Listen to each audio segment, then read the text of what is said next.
Hello and welcome back. Today we'll focus on the picking scenarios. So first one what we have taken is the case picking.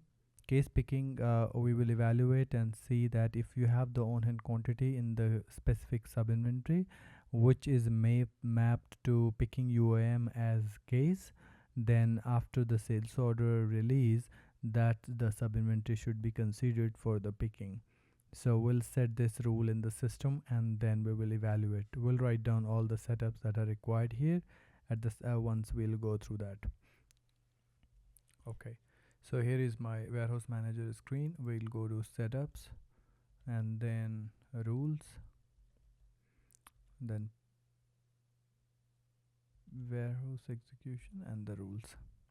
We'll go to the warehouse, Bangalore warehouse BW1, and write rule of type pick, and let's put as case picking.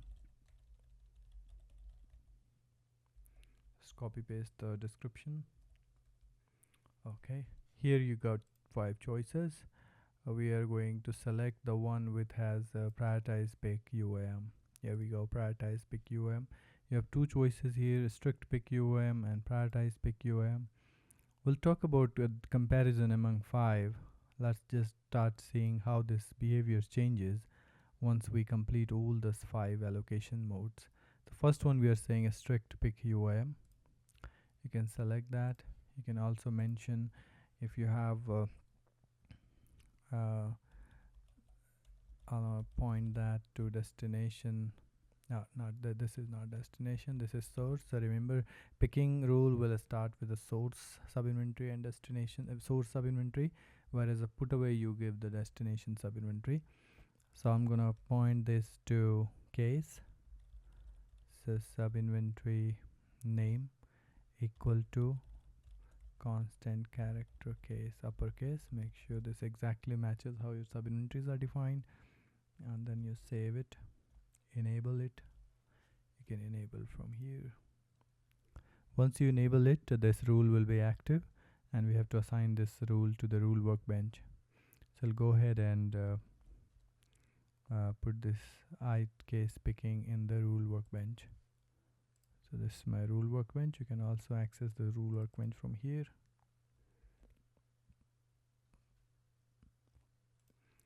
So I got the first sequence. So type 10.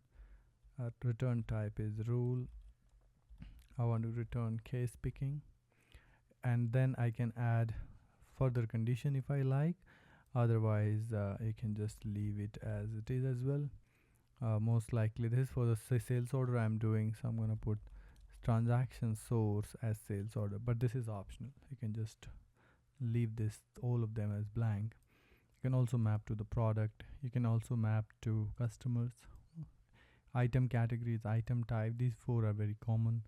And then on the right hand side I also like transaction source, transaction type, right? This also leads to a lot of time you'll use these conditions, so that only when these conditions are true, then you are going to get the return value of case picking, and then you enable it. So rule definition, adding this into rule workbench, and the last thing you have to do is to run the program, generate all rule.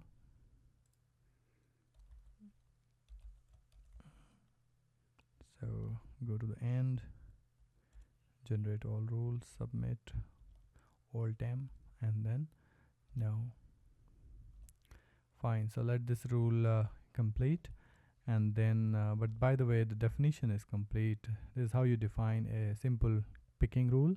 And now we'll write down the steps that are required to complete a picking rule. So first one is the setting up the rule itself. Second, we will say rule workbench assignment, and third one is to run the concurrent program, which is generate all rule, right? So once you do this thing, then the case rule setups are complete. There is some additional setup that we also require. I think we'll see that in the next session. So thank you very much for watching this.